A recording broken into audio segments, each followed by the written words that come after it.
to adjust this. Oh, good, cool. Hey everybody, I'm Mark Cuddy and Dr. Adam Frank. Hello. So we can I'm gonna settle in. Yeah, I know, right. Hey, lots to talk about. But first, we were just saying off stage. We know each other as fathers. Our sons, including the one you just saw on stage, were pals in their teenage years. And Adam, you were saying, right, the apple doesn't fall. Yeah, far from the tree, because obviously his son has gone into business and is quite good at it. And my son turned out to be an applied mathematician. So there you go. I know. It's a weird thing. Thank you, Sure. Adam, for coming. And we're artists. We're not mathematicians or physicists or astronomers or philosophers or psychologists. But we're going to talk a little bit. I think today, just a little bit. This is unscripted. We have no, we just saw each other. I'm not sure when the last time we saw each other. It's been years. It's been a very good year. Mostly a decade. Yeah. I know. But the art in this, I wouldn't call them to be that different. I don't see them as sort of sitting in vastly different spaces. Psychology, certainly there was a lot of that going on up here. But yeah, art and science I think are actually much more aligned than people tend to think about. And that whole left brain, right brain thing really makes me angry. I don't think that's at all what economy works. So how are they aligned? Because I know one definition of art is making order out of chaos. That actually is a definition of art. So and is that part of it? Just trying to make sense of things? Well, there's one way in which technique I think actually is amazing. I have friends who are artists, painters, and I love talking to them about what they got to go through to make the color they want. Right? This process of actually physically taking the thing and putting it together and then getting it on the canvas and what is the way the light falls on it. And so there's an enormous amount of, and I'm sure as you guys go through here and the working out, how exactly is that team going to work? And there's this part of it which is just the kind of the grinding through the process to eventually get this other thing that you want to have happen. And that's exactly what science is. There's this enormous amount of craft that goes into to be able to see, the craft becomes the lens or the mechanism by which you're trying to express this other thing. So in what I do as a theoretical physicist, it's the math, right? And you spend this enormous amount of time not getting anywhere, trying to build the equations, and then you see that this didn't really work. I've got to go backtrack. So there's one way in which it's not just the larger questions that they take on, and I think in many ways those larger questions are quite similar, can be quite similar. It depends, right?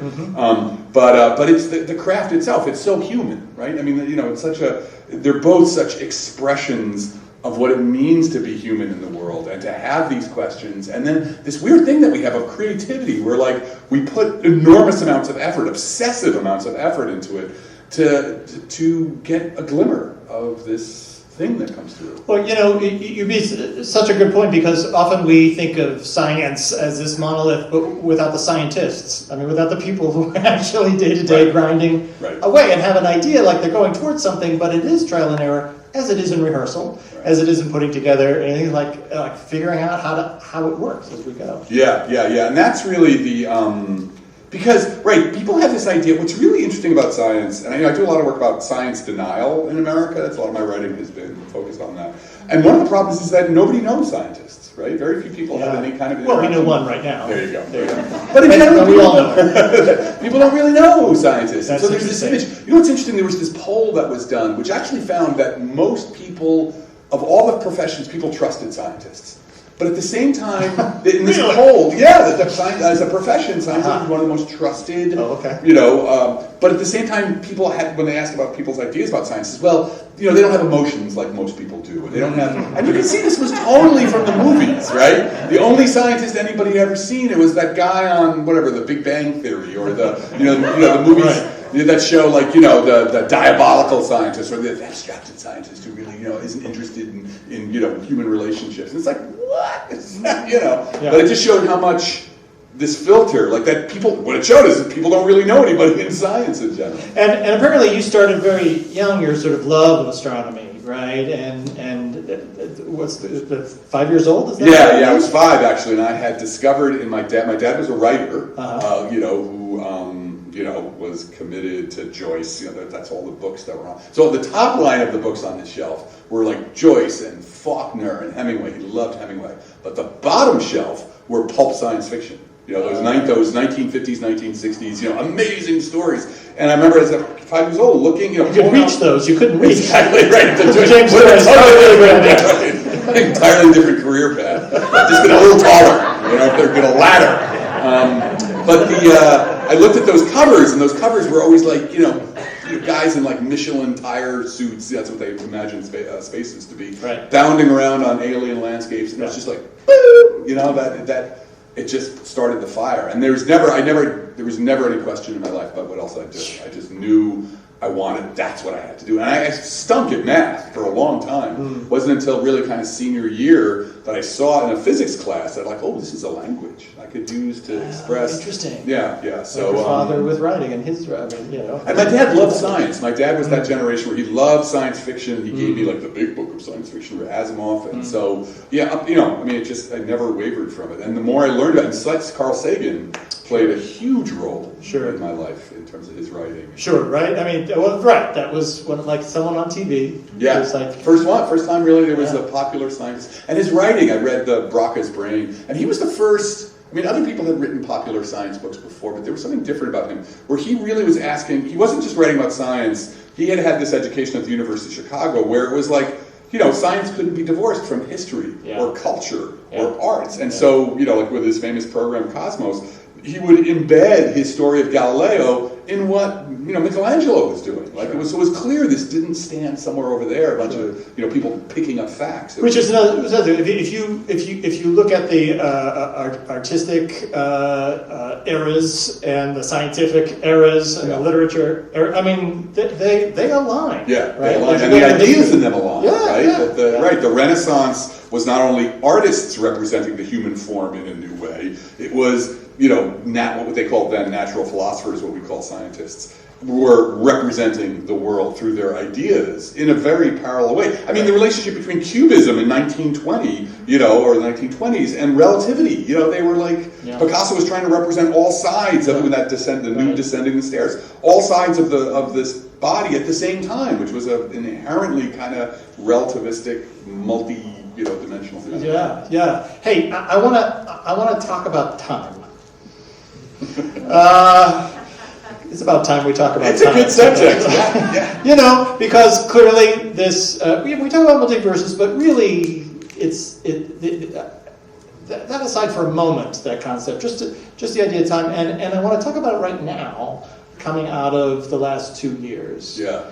Right? So all of us, in a popular way, have been questioning time, because time seems to expand or contract, and we've lost time. Yeah. And the time of our lives, we can't tell anymore about time, which, and always we give greater importance. Time has value. Like certain things are more valuable in our time than other things. And so I always thought time was a bit elastic, but of course we see the clock around or whatever with the digital. But talk a little bit about time and perhaps what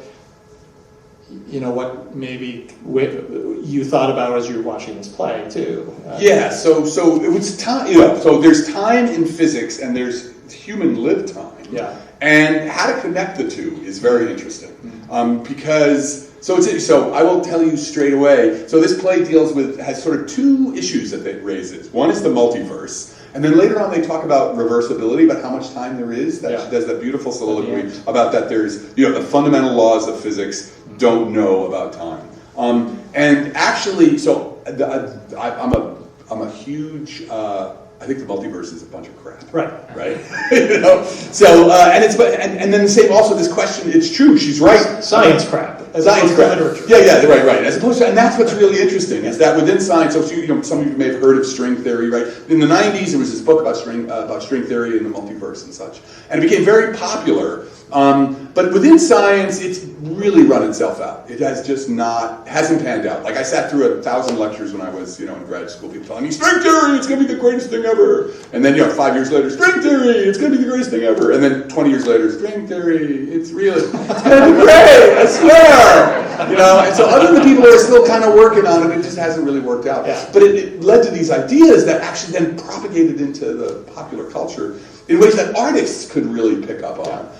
And then this also idea of time as well, because it plays with the idea of time. So let me say, time in physics really starts with, when it starts getting weird with Newton, who had this idea of, forces, like that was the basic thing that Newton came up with. But in order to sort of come up with his mechanics, celestial mechanics, he had to say he needed some way to, because what he thought was that time flowed like a river everywhere through the universe at the same rate, right? Everybody's clocks basically ran at the same rate.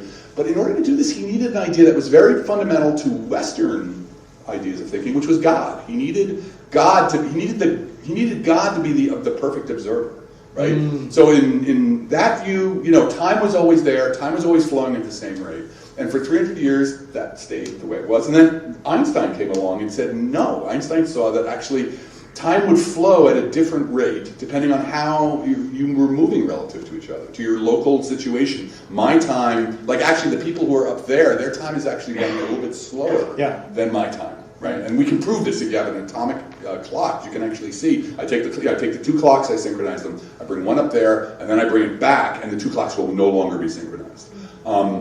So we found through physics that time is way more elastic, and so Newton was wrong. There is no God's eye view of time, and so now what's interesting as physics has progressed along, it started really stretching ideas, and I think in some sense it almost broke them in a way. And one of the moves I think that's happening in physics now, is actually trying to come back to our time, right? Because it was never clear, what the relationship between this abstract, more and more abstract versions of time and the time we live, right? Because our time, so in the fundamental laws of physics, as they say, they don't know whether there's no forward or backward direction of time. Like for atoms, if you use the laws of physics, right? What we know about the laws of physics, you can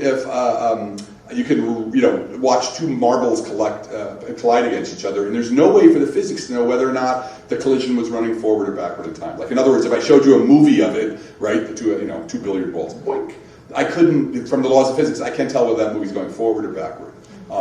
And so people have puzzled over this, and then it's gotten more abstract and more weird. But the thing is, we know which way. There's no part of our lives which doesn't have this eventual end, right? And which was so beautiful about this, what the Marianne says at the end. Yeah, what she says at the end. And so I think really there's an interesting thing that's happened with physics is that it got so abstract, like with things like string theory, that it started postulating things that were like the multiverse, unobservable, and now there's, the also thing you should understand is physics is very blocked.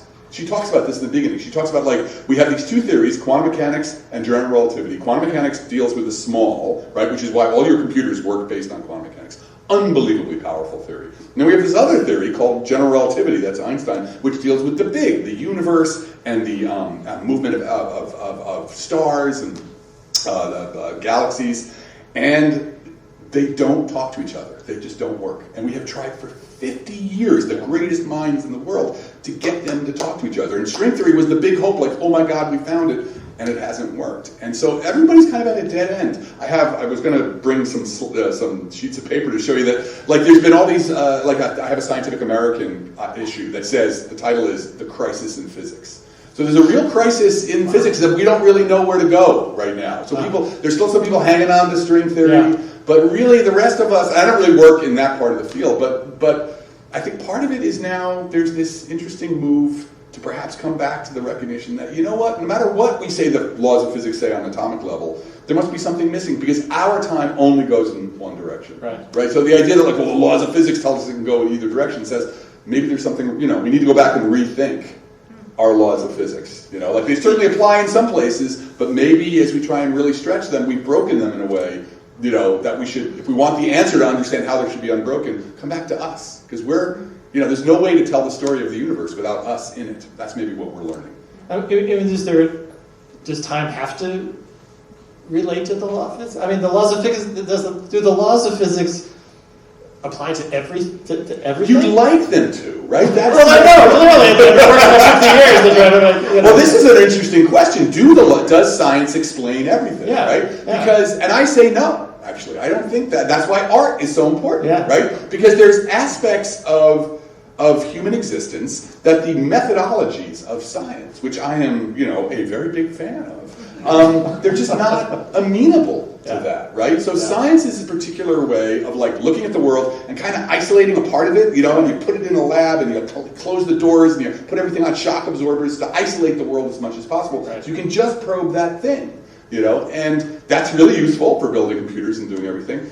But, our lives, to be human, to be alive, overflows all descriptions. And you've talked about the relationship between philosophy and science, which really you're starting to get into if you start to like, well, there's other things that we can't explain.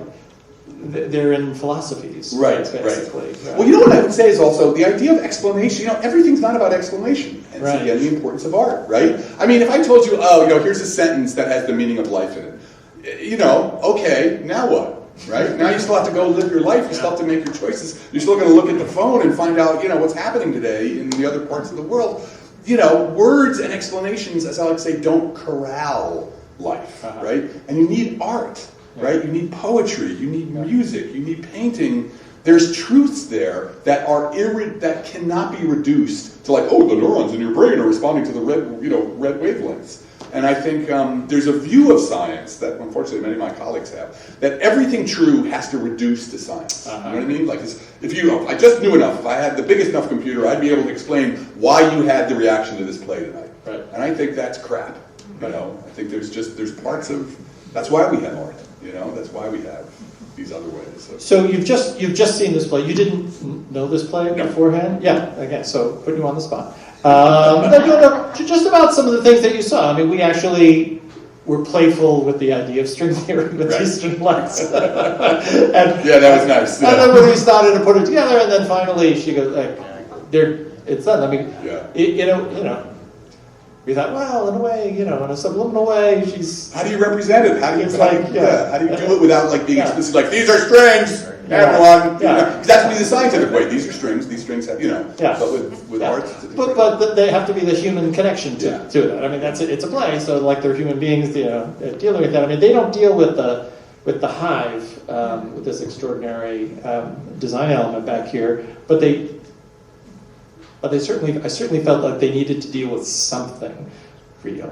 Yeah. And so, like, okay, I'm just gonna, and I'm gonna unplug. The lights. I love the use of the lights. Like, what were you trying to tell us as we were running through multiple versions, which I just loved that. Like, the multiple versions, the multiple pathways. And what's interesting, there was like one pathway. Only one. There were all these different versions of the story, but there's only kind of one that leads to them being together and ending up in the, because we only get one life, right?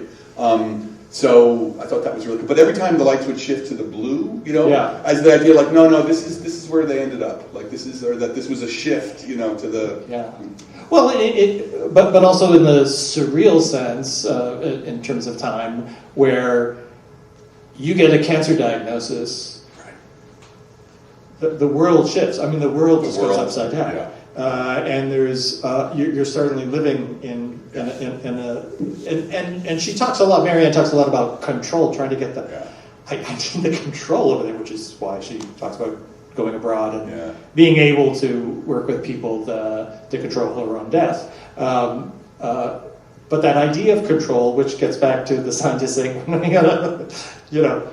got to be able to explain everything. I've got to be, it's interesting with that idea of control. And so I'm right now working on a book of philosophy with a philosopher and another physicist, where we're kind of really pushing. The book's called The Blind Spot, and our argument is that the culture of science has this blind spot, which is experience, human experience, because it does have this idea of like everything reduces down to just atoms. If I knew the laws of the atoms, I wouldn't be able to explain everything.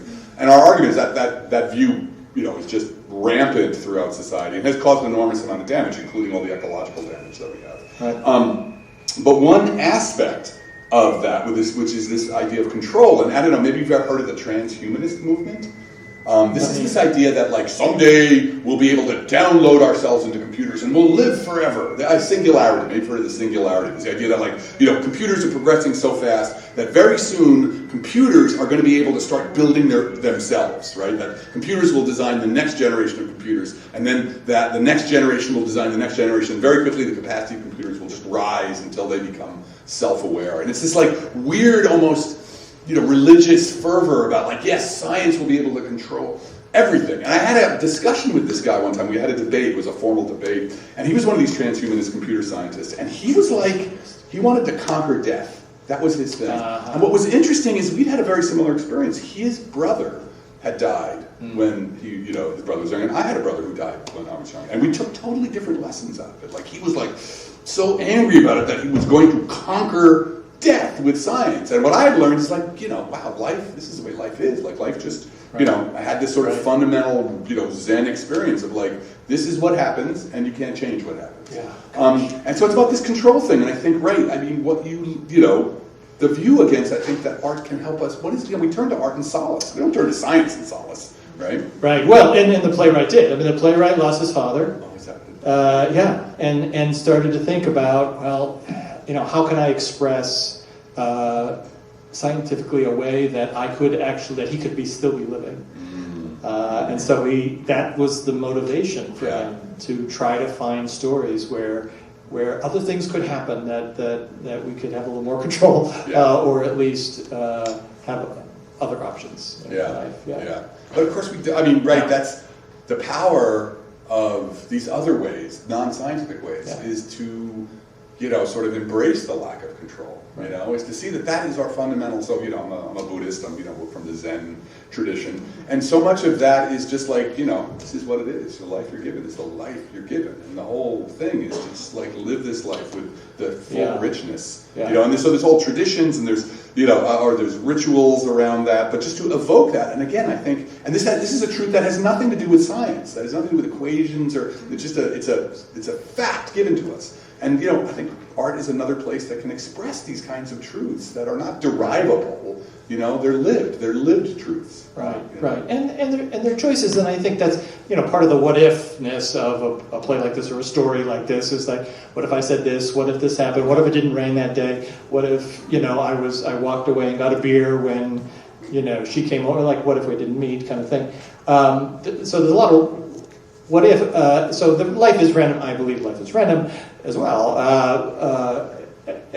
But existentialists think that that their chaos is the truth, and that we relate to our existence through sort of the choices we make in chaos. Right? And that's essentially boiling down to existentialism, and there is something for me to that where it's like, okay, I'm going to make a choice because that choice is going to ripple through the next thing, and that's why I love these kind of plays where it's like, okay, I'm going to choose to talk to that person, or I'm going to choose to not take that class, that ballroom class. I see my former girlfriend or my former boyfriend, I'm going to walk out the door, or I'm going to say hello.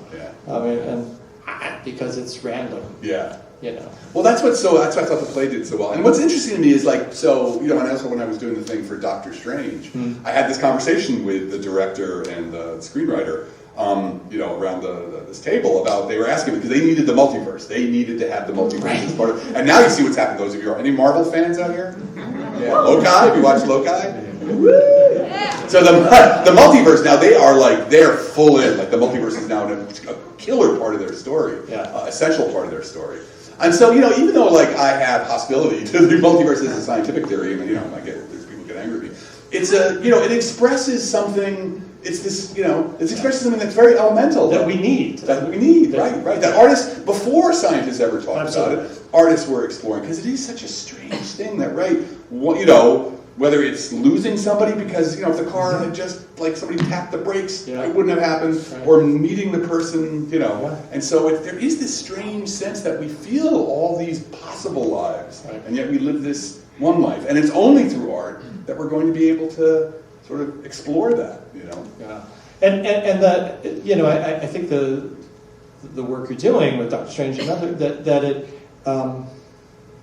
We need to have some foundation, right, of reality in order to have the expression of other realities. I mean, this play with all the pseudoscience in it doesn't work unless they're grounded in like a relationship or something like that. And so I'm sure with your storytelling, is like you still gotta have like the real people, and that's what was so great about the Twilight Zone, for example, or something like that, where no, that was a real choice. Like you could see real human beings potentially getting caught in a situation like that. Right? So the reality hook is super important, I would think. Which I think one thing that's what's interesting about that, again, think about the difference, relationship, or the relationship between art and science, is that the capacity, there are these ideas, these profound ideas that often come up in science in lots of different ways. Like, with the ecological crisis, the climate crisis, right? There's this whole different way we have to relate to the natural world, right? I mean, it's just like, from the Enlightenment onward, we had this way of dealing with the natural world, and all of the political economy that came out of it, whether it was capitalism or socialism, it was just this sort of way of thinking that the natural world was just, it's a place to dump your garbage,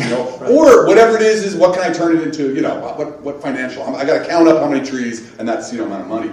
And you start off talking about the land that we took from the indigenous peoples, and they had a very different view of the land, right? And so, and it's clear that this view that came from the Enlightenment and that science was intimately wrapped up in is killing us. It's killing this version of civilization. If we want this version of civilization, which has got some good parts to it, to continue, like we've really got to change. But you can try and explain it to people about, I could write down equations for ecosystems and everything, population dynamics, and for most people it'd be like, what?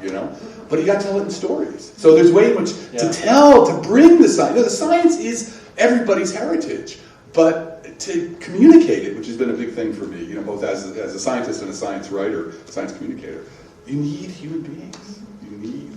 Yeah. And so is that what you would leave us with, just in terms of you're such a great advocate for science and how science is part of our daily lives and we should be making those connections. We should befriend a scientist. First of all, that's what I heard. That's what I heard. Right? Buy him a beer. Yeah. But are there other things that, those of us who aren't scientists, are there any other scientists in the... Okay, we have some... Oh my God. We have a very scientific town. Okay, cool. No, true. And engineers. Yep, thanks.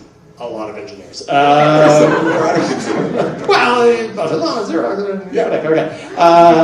But is there something, we can take with us, those of us who aren't, like in terms of, you would talk about climate change. Is there a way that we can better relate to science in our... in a way, I would, certainly, reading more science art, like popular science stuff. There's lots educating of ourselves. Yeah. But actually, what's more important is wonder. Like, just have wonder. Just have more wonder, and you'll get more science. You know what I mean? Like, just try and right, because it's interesting about time and the discussion about time here and how so my second book was all about how the technology over thousands of years, whatever you call it, whether it was ropes or clocks that had little pendulums, right, when that was first invented in the 18th century. How the reason we experience time the way we do is because of the technology and the social systems, right? So the point of wonder is to break out of this sort of the prisons we're in with our phones. Got to check in my phones all the time. And if you just, if you can find a way to sort of like walk outside and notice the character of the snow, feel it in your hands, take a walk in the park, notice how the trees sort of are connected. Like, why are there this kind of bunch of trees over here? Become a naturalist, basically, right? Naturalists, they just walk around with a notebook, they just notice things. That's the best, because you'll be led to a life of science, and you're on your own way, and you'll want to read more because you're just like, why was I not doing that? So there's great writing about... Oh, it's all over the place, so just, the Atlantic magazine, for example, has great science writing. It's all over the place, but just wonder. Start with, if we can just all find more wonder in our lives. So. Adam, thank you so much. It was a pleasure.